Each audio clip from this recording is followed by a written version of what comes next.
Thank you for the introduction. And can I say I'm thrilled that in the last panel they brought up football multiple times. And the panel before that, they brought up the World Cup, because this panel is all about the 2026 World Cup, which is very exciting. And maybe with the theme of EarthX and this business forum, what does the World Cup have to do with business and sustainability, right? Well, we'll definitely talk about business, but I do want to emphasize what makes this World Cup so unique, as this is the first time it will be hosted by 3 countries. And so when we think about sustainability, it's really all about alliances. And I think that's really what's interesting about this World Cup here, and leads me to my first question that I'd like to ask all 3 of you to answer, is when we think about this World Cup, this is the first time 3 countries, again, will be hosting it. The only other time that there was a multi-country World Cup was in 2002 when South Korea and Japan hosted it. What does this symbolize globally for us to host this as the region that is North America for soccer, but even beyond that as well? Perhaps we could start with you, Monica. Sure. I think this shows a lot of unity. When you look at both Canada, Mexico, and the United States being able to host this, one, I think it's great because of the infrastructure that all of the host cities in the countries already have.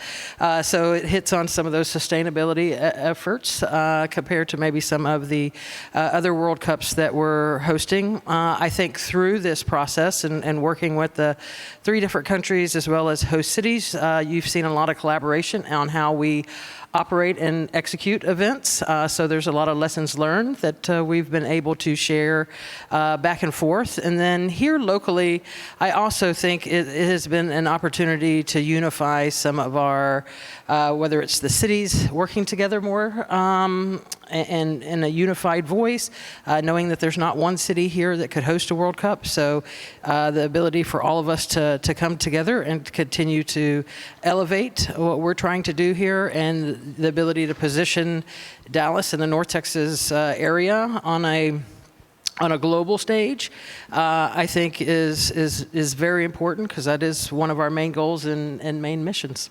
Perfect. Thank you. Could you add in? Well, to me, the biggest part that it can symbolize is this unity of North America, right?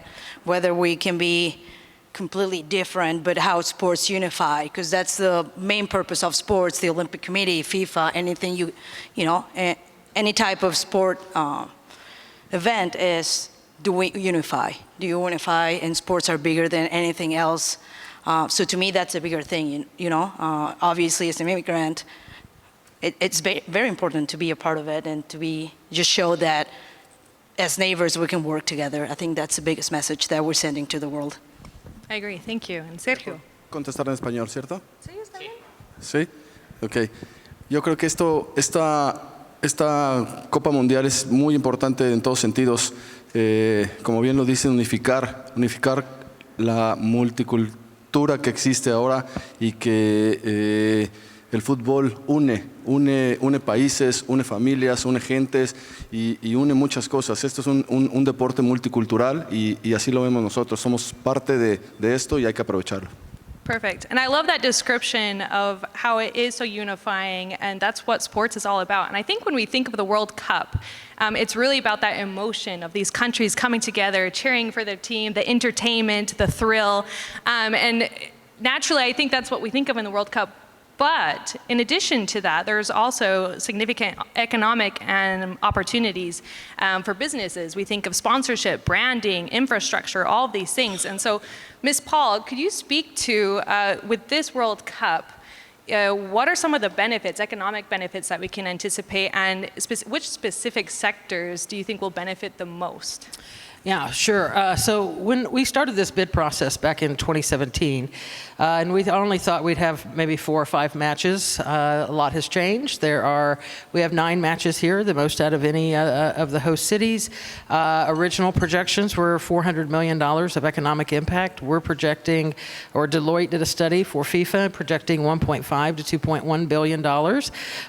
And one of our goals as an organizing committee and host city is how can we try to contain as much of that economic impact here. So we've created a North Texas Business Connect program to allow businesses to register their business and their product and service, so that if FIFA or their agencies or commercial partners or even our production teams need to source things, we're able to try to source them here locally. But there's also a lot of infrastructure development, I think, especially on the transportation side, that is taking shape. The North Central Texas Council of Governments has worked with DART, Trinity Metro, and our various transit agencies.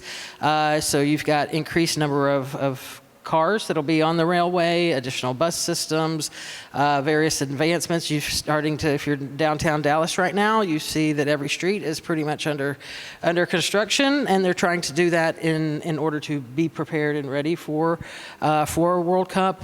We've got a lot of community cleanups. There's new traffic signs and street signals and sidewalk widening that is taking place across the Metroplex. We've seen some, I think, benefits in the safety security elements. This is the first World Cup where our first actually major event outside of the Olympic Games that we've been able to secure some federal funding to help with safety and security. And the White House Task Force for the World Cup, very intentional of where some of that funding goes to, like counter UAS, some drone mitigation equipment that'll be able to stay here.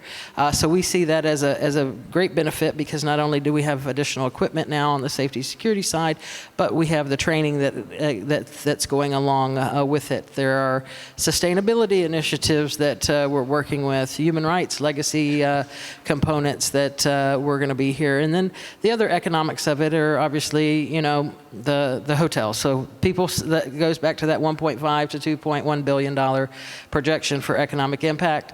The people that are staying in our hotels, eating in our restaurants, visiting our attractions, renting cars, all that sort of thing is benefit, that economic impact that's going to end up staying here. That's perfect. Thank you. So as we can see, there's a plethora of opportunities there, economically speaking.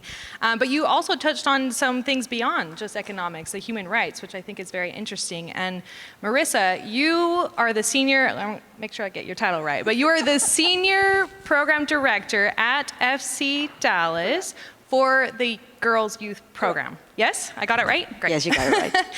And the FC Dallas is the professional team here in Dallas. And it's all about training the future professional soccer players, right? And which is very exciting. And so when we think again about the long-term impacts of those World Cup, could you speak to, for our youth programs, what does this mean for our youth, as whether it be the leagues, the academies, the clubs, just the youth players and their families? What can we anticipate? I think what we can hope is obviously exponential growth. I always remember that watching the Olympics and Michael Phelps, winning all those swimming medals, and then I would watch my little cousins run into a pool and jump and just try to swim, and for an hour they thought they were Michael Phelps, right? So we're expecting for that to happen with the soccer community. So it's a lot of growth, kids being excited of playing, parents being excited of playing. So growth, obviously there's two different growths. One will be with academies, and this select or junior programs, but also the recreational, every city and their departments, the soccer departments, rec is going to grow. So we're expecting, a lot of kids playing, but that translates into, are there more coaches too? Are we having more coaches? Are we having coaches education? Does this create a pathway in the future for having better players too, so that comes into the select part. Do we have in the future FC Dallas player that would have never played if the World Cup hasn't come, because they didn't know. And also I think it's going to be a big thing for parents to understand the scope of soccer, what it means for the community, because a lot of people have no idea of how big this is. But to me we have to be prepared to grow and to give a quality soccer for the next generations, because it has to be well planned. Yeah, I agree. And again, with this business theme, it creates jobs for these future coaches and the growth of the clubs and the sports and the academy. So that's a great point. Thank you. And Sergio, you are considered one of the best Mexican soccer players of all time. You played for, I know, applause, yes. Very excited to have you. Make sure I get my numbers right. From what I understand, you played for Pumas UNAM from 1989 to 2010. Is that correct? Yes, I got it right. And which means that when Mexico hosted the 1986 World Cup, that was just 3 years prior to when you were entering the professional field as the soccer player for Pumas UNAM, which is one of the big four, one of the top major popular football clubs in Mexico. So I'm curious to hear your thoughts. Did you see an impact from that World Cup, 1986, in your profession as a soccer player, as far as the fandom, the investment from businesses, the excitement behind it? How did it impact Mexico immediately after that World Cup? Bueno, la verdad es que tiene un impacto muy grande. En México es un país con mucha pasión al fútbol. Yo no recuerdo, bueno, recuerdo el Mundial 86, pero tenía 16 años. Fue hace muchos, muchos años. Sin embargo, es la tercera vez que México es parte de un mundial y que el impacto que tiene en México, la verdad es que mueve muchas masas. Yo me doy cuenta, yo nunca creía pensado haber jugado profesionalmente. De niño jugaba y me divertía, pero la verdad es que es muy difícil decir que yo quería ser jugador profesional. Inicié a los 9 años a jugar fútbol y me retiré a los 41. Fueron muchos años de jugar fútbol.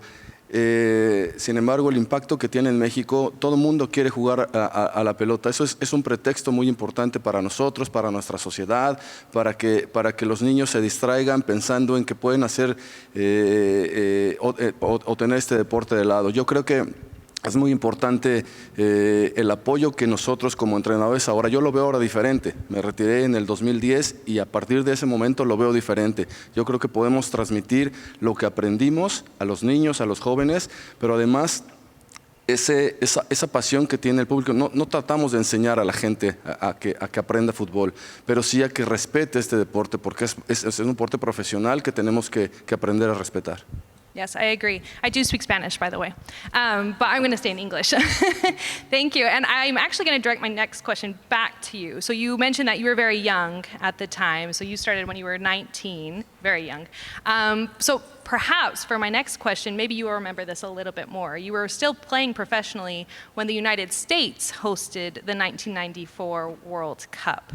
And that's really when we saw the sport take off in the United States. We saw significant growth. And that's evidenced by the fact that CONCACAF, which is the soccer association for North America, Central America, and the Caribbean islands, the United States had been a member state since its beginning in 1960, but did not experience a Gold Cup win until 1991, leading up to the World Cup, and then it had 6 more wins after that World Cup. So there's a strong correlation there. When you were playing professionally in Mexico, did you sense a shift in competition in North America? Suddenly you had a little bit more of a rivalry.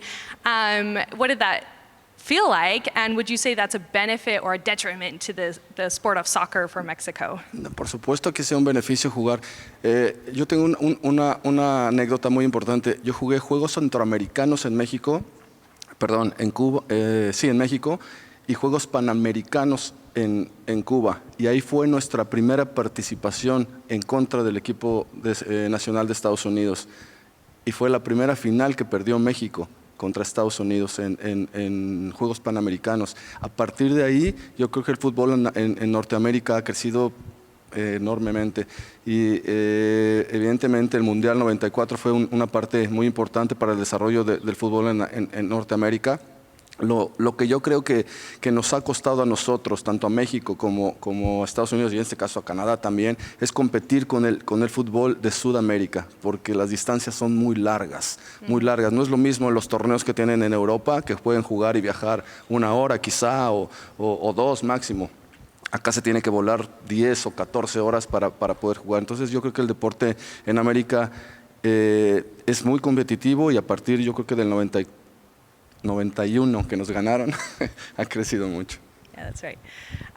It's a great point. It would be nice if there could be more competition across all of the Americas. I agree. But that's, again, what makes the World Cup so unique, is it is that opportunity to bring people from all over the world and to play.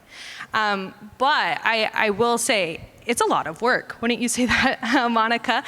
This has been 9 years in the works as far as planning. And I think we all intuitively know that there's a lot of work that goes into this, but maybe not to the degree that exists as far as infrastructure, resources, the planning.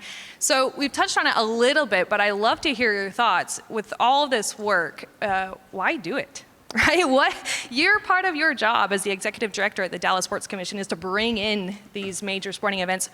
From your perspective, what do you hope to gain for the city?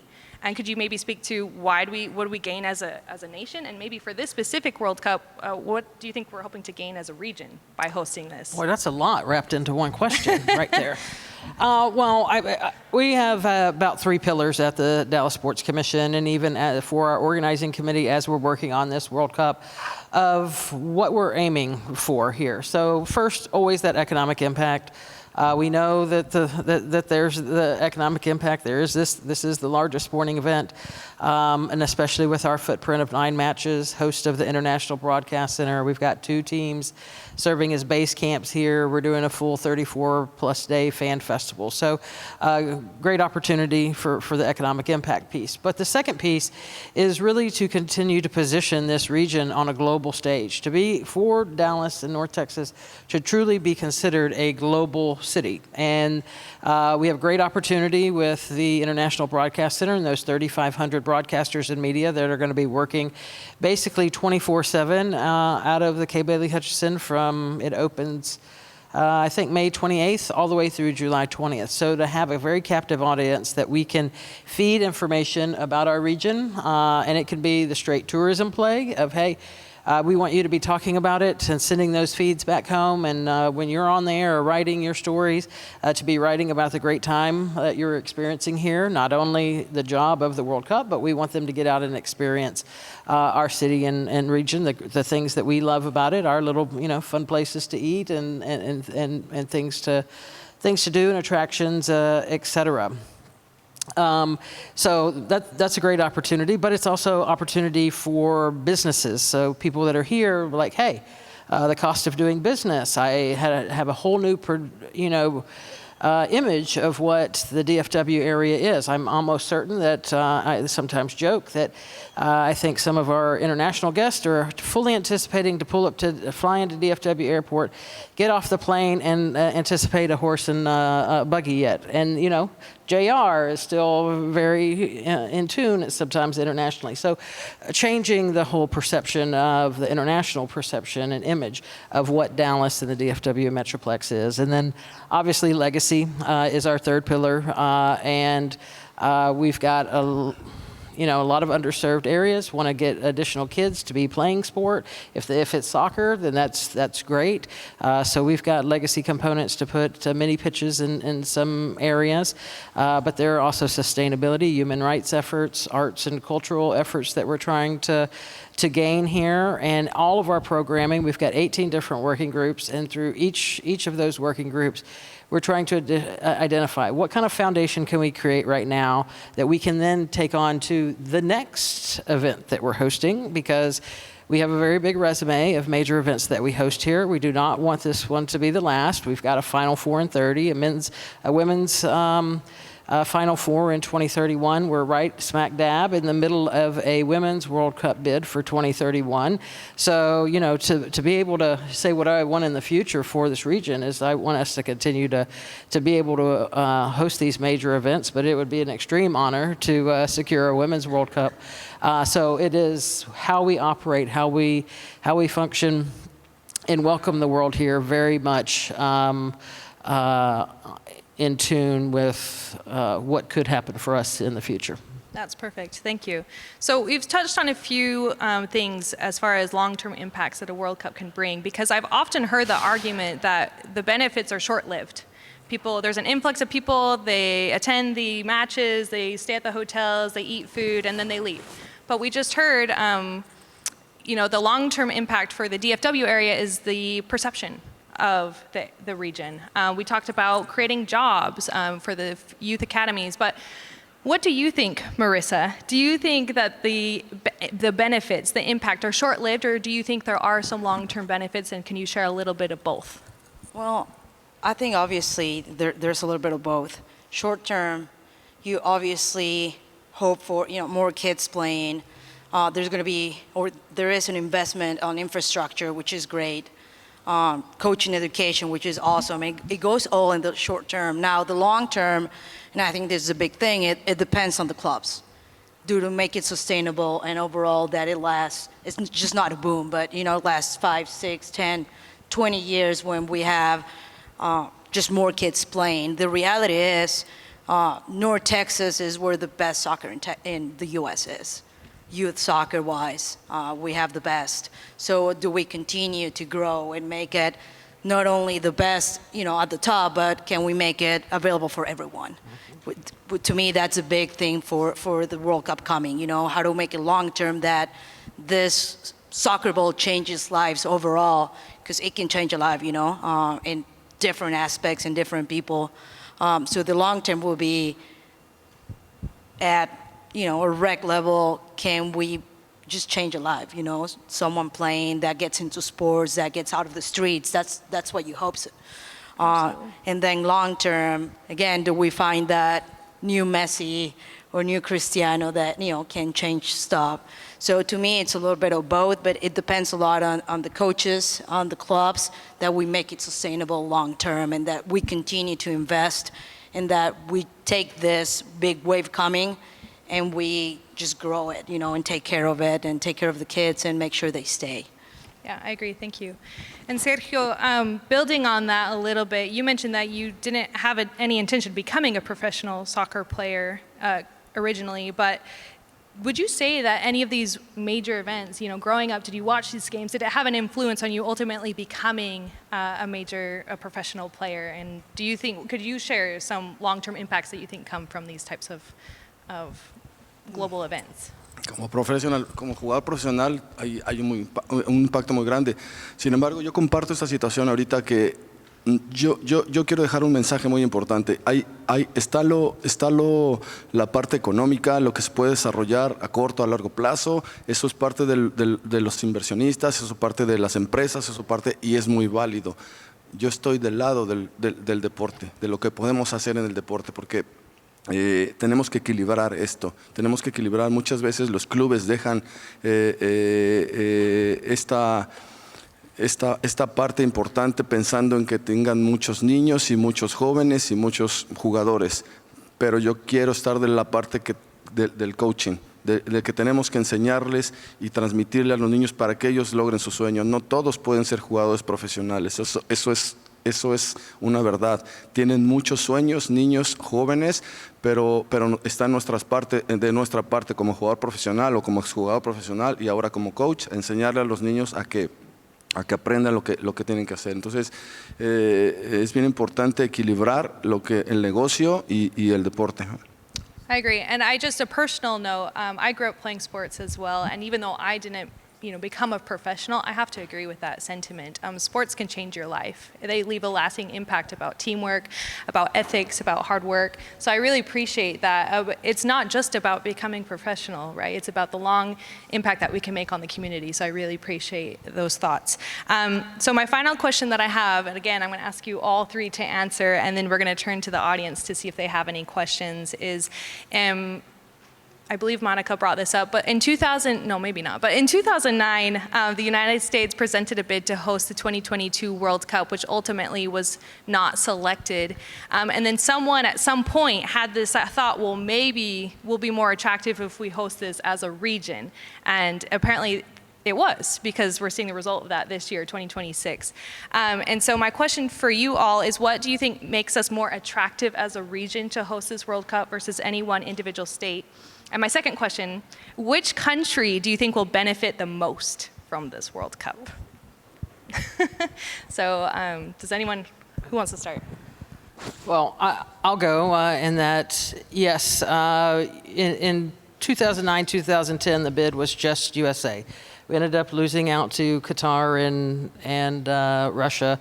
A little bit of a shock, but also I kind of got to understand the FIFA world again, but it also then gave us a better foundation. So in 2017, when they came and said, okay, we're going to do a tri-country, trilateral bid here, Canada, Mexico, United States. What do you think? And I'm like, oh, I think it's great. And I can't, are you interested in hosting a World Cup again? I've been waiting for the call for, just the last 7 years to start this process all over again. But I do think because of the infrastructure, it is a huge benefit. I think the connectivity and how the three countries already work together in many fashion outside of just sport.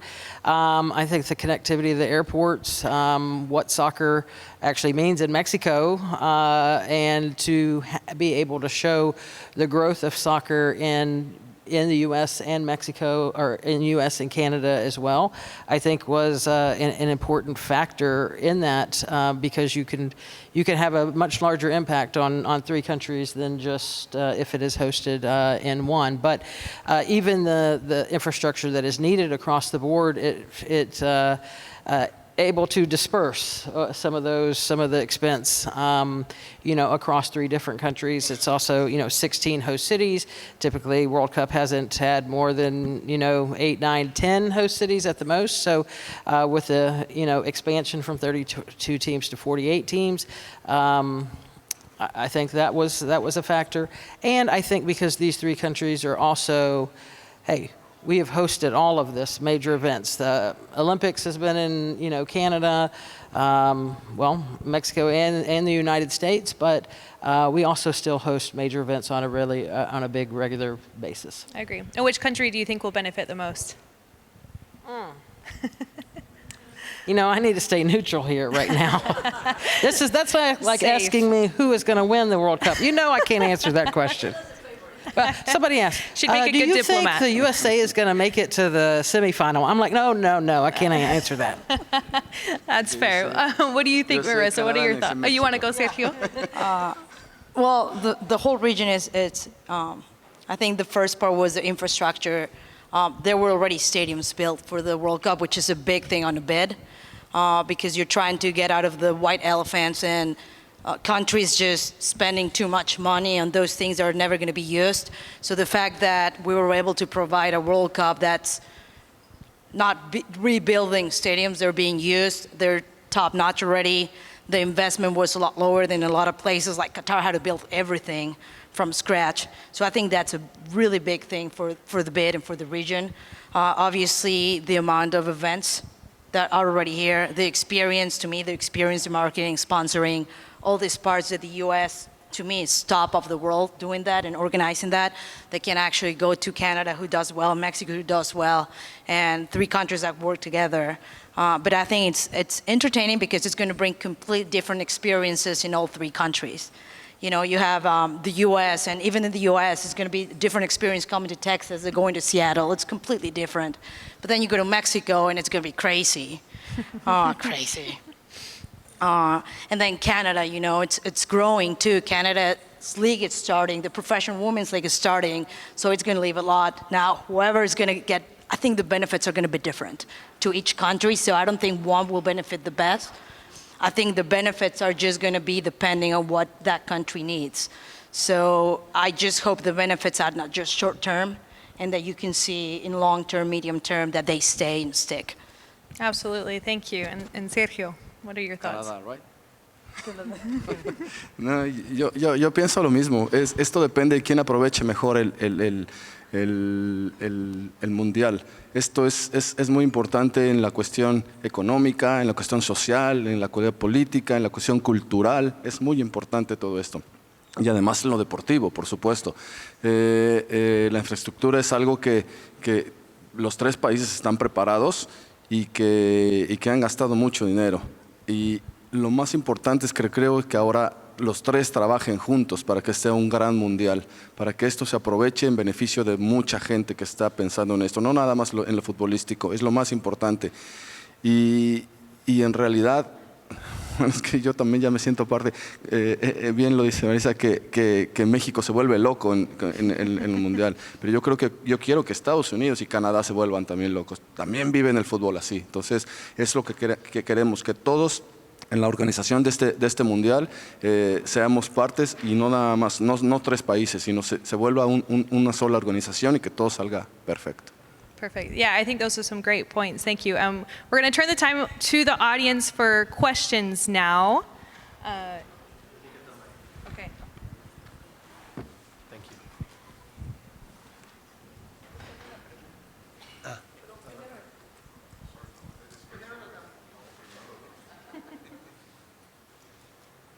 have a question. Yesterday, I arrived. I want to be like very clear, no? Because I'm Mexican and American, so I have the two sides of the story. Yesterday, I arrived to the airport, and it was alone. Not any people in any one line. No people in the airport. And the lady that I was talking, she told me, no, now we have a lot of people that is not coming because in this airport, sometimes when someone arrives, they say, I'm going to stay with my family. They send the police to the house they are going to arrive. They were telling me, 2 people told me that yesterday. So the thing is, how are you going to do? Because this is amazing, the FIFA, I was in Qatar, I love the soccer, but we are doing now we have a complicated situation where many, I was telling them, maybe you don't go to when you love the soccer, but you are scared going to a soccer game because you have the Mexican face.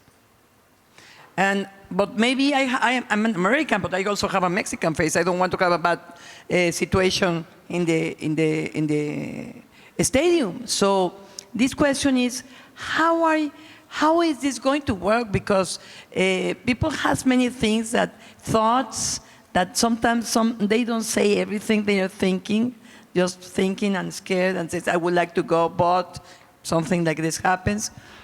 What can you tell me about this? Because this is very important. I think the 3 countries, the partnership of the 3 countries is amazing. And I think the other day we were talking to some Mexicans and we said, well, Mexico is complicated because sometimes some US people, when they come to Mexico, they say security. We are in the top of their minds. And when we come here, we say, oh my God, immigration. So I said, well, the only country that we can go maybe is to Canada, no? O sea, I'm telling you what we think, what we talk, what we like. We have been in soccer games. So what can you tell me? Sorry for my question, but I think somebody needs to ask this. Yeah, I don't know if I'm going to be able to answer it sufficiently, but I can tell you that every week we talk with the White House Task Force about numerous issues. First, it was the safety, security, federal grant funding, but then it is on the visas. I just got a briefing and update from Department of State today on what is the visa process, what are the numbers of people that we are anticipating coming from each country, what are some of the projections based on ticket sales, et cetera. But then we also do talk about, the ICE and some of the challenges that are happening there. We don't want that to, negatively affect the people coming. And we definitely don't want that to affect locals here, local residents who live here, the opportunity to attend a World Cup and even if they don't have a ticket to the World Cup, to be safe at our fan festival, because we've got a 34+ day fan festival, and we know that becomes the heartbeat of the World Cup. So there's a lot of discussions going on at the federal, state, and our local, regional level here. Obviously, we've had our expert planning teams on the safety security side together for over 2 years in the safety security elements to plan that. We have, asked on the federal side some, to be provided some additional intel so that we can then also message here locally to hey, there's, this is we're a very, very welcoming city and a very welcoming region. We want to continue that, and we want to be able to speak accurately and intelligently with you and everyone else who has this question of no, there's no reason why when you go to a match and go to swipe your ticket or get out of your car in the parking lot to the fan festival where you should have angst or concern there. We 100% want everyone to have a good time. I can understand where that is coming from, and although we are just around 50 days before, we are still working and trying to get some additional intel and communication out from federal, state, and local during this, specifically for this World Cup period.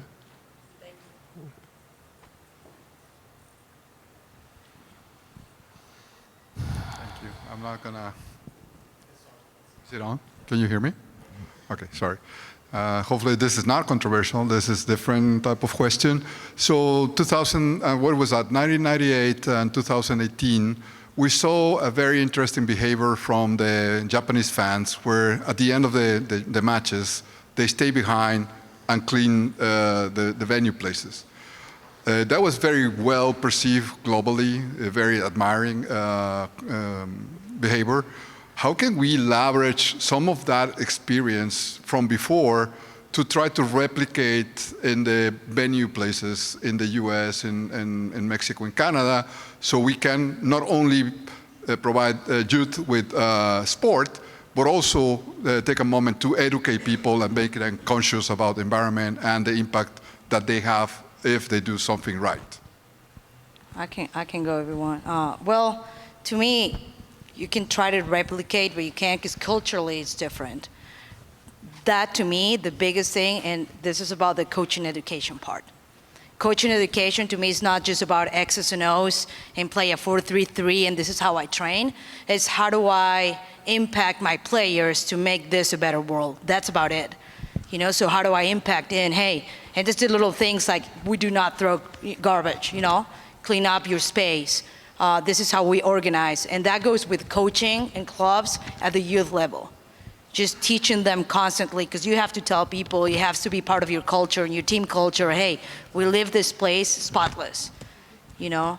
So I think that, to me, it's part of the clubs, part of, obviously comes from family too, because clubs can do everything, but to me it's coaching education, you know, and again, it's not just, this is how I play, this is my system, and this is what it's how do I impact and make it a better place, you know, sustainable, that we're not littering everything, that we bring this, again, most people are not going to be professionals, but they're going to be part of society. So you want them to be have a positive impact overall, because that's going to be your workplace later, your family later, your house later. It's going to come to much more, right? So to me, it comes to coaches, education, and clubs. Yes. Sorry, so we're going to finish the panel, but I didn't want to miss the opportunity. If we could all give a warm round of applause for our panelists. Thank you so much for joining us.